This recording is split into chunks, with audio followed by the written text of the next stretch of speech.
ಲೋಕಸಭಾ ವ್ಯಾಪ್ತಿಯಲ್ಲಿ ಈಗಾಗಲೇ ಕಾಂಗ್ರೆಸ್ ಅಭ್ಯರ್ಥಿಯಾಗಿರುವಂತಹ ಪ್ರಿಯಾಂಕಾ ಜಾರಕಿಹೊಳಿ ಅವರು ಈಗಾಗಲೇ ಅಥಣಿ ಪಟ್ಟಣದಲ್ಲಿ ರೋಡ್ ಶೋ ಅನ್ನ ಮಾಡ್ತಿರುವಂತದ್ದು. ಸದ್ಯ ನಮ್ಮ ಜೊತೆ ಇದ್ದಾರೆ, ಅವ್ರನ್ನ ಮಾತಾಡ್ಸೋಣ.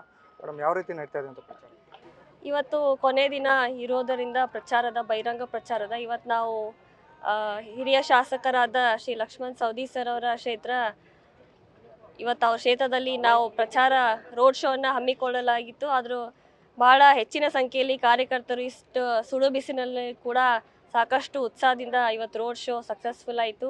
ಸೊ ಅವ್ರಿಗೂ ಕೂಡ ನಾನು ಧನ್ಯವಾದ ಹೇಳ್ತೀನಿ. ಸೊ ಇವತ್ತು ಕಾಂಗ್ರೆಸ್ ಪಕ್ಷದ ಅಲೆ ಇದೆ ಚಿಕ್ಕೋಡಿ ಕ್ಷೇತ್ರದಲ್ಲಿ, ಜನರು ಬದಲಾವಣೆ ಬಯಸಿದ್ದಾರೆ. ಸೊ ಇವತ್ತೇನು ಭಾಳ ಖುಷಿ ಆಗುತ್ತೆ ನಮಗೆ. ಕೊನೆ ದಿನ ಹೆಚ್ಚಿನ ಸಂಖ್ಯೆಯಲ್ಲಿ ಭಾಳ ಒಳ್ಳೆ ಎನ್ವೈರ್ಮೆಂಟ್ ಇದೆ. ರ್ಯಾಲಿಯಲ್ಲಿ ಭಾಗವಹಿಸಿದ್ರು ಮೇಡಮ್, ಹೇಗೆ ಅನಿಸ್ತಾ ಇದೆ? ಭಾಳ ಖುಷಿ ಅನಿಸ್ತಾ ಇದ್ರಿ. ಈಗಾಗಲೇ ಏನು 45 ದಿನಗಳಾಯಿತು ನಾನು ಪ್ರಚಾರ ಸ್ಟಾರ್ಟ್ ಮಾಡಿ.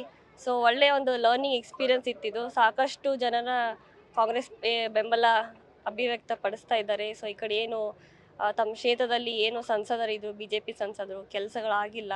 ಈಗಲೇ ಕೂಡ ನಮಗೆ ಮನವಿ ಪತ್ರನ ಕೊಡ್ತಾ ಇದ್ದಾರೆ, ನೀವು ಆರಿಸಿ ಬಂದರೆ ಈ ಕೆಲಸಗಳನ್ನು ಮಾಡಿಕೊಡಿ ಅಂತ. ಸೊ ಅಷ್ಟು ವಿಶ್ವಾಸ, ನಂಬಿಕೆಯನ್ನು ನಮ್ಮ ಮೇಲೆ ಇಟ್ಟಿದ್ದಾರೆ ಜನರು. ಸೊ ಅದು ಖಂಡಿತವಾಗಿ ನಾವು ಈಡೇರಿಸ್ತೀವಿ ಅಂತ ಹೇಳಿ. ಚಿಕ್ಕೋಡಿ ಗಡಿ ಭಾಗದಲ್ಲಿ ಇನ್ನೂ ಕೆಲವೊಂದಿಷ್ಟು ಕೆಲಸಗಳಾಗಬೇಕಾಗಿದೆ. ಏನೇನು ಅಜೆಂಡಾ ಇಟ್ಕೊಂಡಿದ್ದೀರಾ ಅಂತ? ಹೌದು, ಗಡಿ ಭಾಗದಲ್ಲಿ ಕೂಡ ಸಾಕಷ್ಟು ಕೆಲಸ ಕಾರ್ಯ ಆಗಬೇಕು. ರೋಡ್ಗಳಾಯಿತು, ಅಲ್ಲಿ ನೀರಿನ ಕೊರತೆ ಇದೆ ಮತ್ತು ಕರೆಂಟಿನ ಕೊರತೆ ಇದೆ ಕೆಲವೊಂದು ಏರಿಯಾದಲ್ಲಿ. ಸೊ ಅದನ್ನು ಖಂಡಿತವಾಗಿ ನಾವು ಆಶೀರ್ವಾದ ಮಾಡಿದರೆ ಖಂಡಿತವಾಗಿ ಏನು ಕುಂದುಕೊರತೆಗಳಿವೆ ಗ್ರಾಮಗಳಲ್ಲಿ, ಸೊ ಅದನ್ನ ಪೂರೈಸ್ತೀವಿ. ಮತ್ತು ಈ ಕಡೆ ನೀರಾವರಿ ಯೋಜನೆಗಳಾಯಿತು, ರೈತರಿಗೆ ಉದ್ಯೋಗ ಸೃಷ್ಟಿಯಾಗಲಿ, ಮಹಿಳೆಯರಿಗೆ ಸಾಕಷ್ಟು ಅವರಿಗೆ ಸಣ್ಣ ಪುಟ್ಟ ಬಿಸ್ನೆಸ್ಗಳಾಯಿತು, ಅವ್ರಿಗೆ ಸಬಲರಾಗಬೇಕು ಮಹಿಳೆಯರು.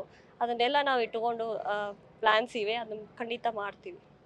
ಇವಿಷ್ಟು ಏನು ಚಿಕ್ಕೋಡಿ ಗಡಿ ಭಾಗದಲ್ಲಿ ಕೆಲವೊಂದಿಷ್ಟು ನೀರಾವರಿ ಯೋಜನೆಗಳನ್ನು ಅನುಷ್ಠಾನ ತರಲು ಈಗಾಗಲೇ ರೂಪುರೇಷೆಗಳನ್ನು ರೆಡಿ ಮಾಡಿರುವಂತಹ ಮಾಹಿತಿಗಳನ್ನ ಈಗಾಗಲೇ ನ್ಯೂಸ್ ಫಸ್ಟ್ ಜೊತೆ ಹಂಚಿಕೊಂಡಿರುವಂಥದ್ದು. ಕ್ಯಾಮರಾಮನ್ ಸುನಿಲ್ ಜೊತೆ Sanjay Kaulgi, news first Chikkodi. News first ನಿರ್ಭೀತಿಯಿಂದ ನಿಮ್ಮ ಪರವಾಗಿ.